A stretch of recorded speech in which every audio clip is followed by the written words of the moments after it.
পিতামাতার উপরে সন্তানের দায়িত্ব এবং কর্তব্য কি এ ব্যাপারে বক্তব্য দেন হুজুর। কিন্তু ভাই আপনি তো আপনার সন্তানকে কিছু শেখান নাই, এ ব্যাপারে বক্তব্য দিয়ে কি হবে? আপনার সন্তান তো আপনাকে দামই দিবে না জীবনে, আপনি তো শিখাতে পারেন নাই। আপনার মাধ্যমে আপনার সন্তান সিগারেট খাওয়া শিখিয়েছে। 7 বছর বয়সের একটা ছেলেকে 5 টাকা হাতে দিয়ে বলেছেন যে আব্বু সিগারেট কিনে নিয়ে আসো।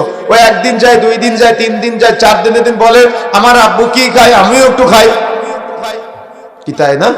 তো আপনার সন্তানকে বিরুল ওয়ালিদাইনের বক্তব্য আমি যদি গিলে খাওয়াই দেই, তো আপনার সন্তান তো আপনাকে দাম দিবে না। কেন? আপনি আপনার সন্তানকে মিথ্যা বলা শিখাইছেন, সুদ খাওয়া শিখাইছেন, গুনাহ করা শিখাইছেন, পাপ করা শিখাইছেন, জেনা করা শিখাইছেন, সিনেমা দেখা শিখাইছেন, মাদক দ্রব্য খাওয়া শিখাইছেন। আপনি কখনো বাধা দেন নাই, আপনি কখনো কোরআনের তালিম দেন নাই, আপনি কখনো হাদিসের তালিম দেন নাই, কখনো সাহাবীদের জীবনী শোনান নাই। আপনি একজন ব্যর্থ বাবা হিসেবে কিয়ামতের মাঠে আপনি উঠবেন।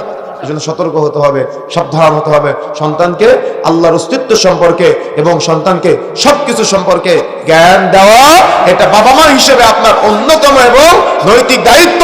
এই দায়িত্ব অবহেলা করলে অবশ্যই আপনাকে জবাব দেওয়া লাগবে।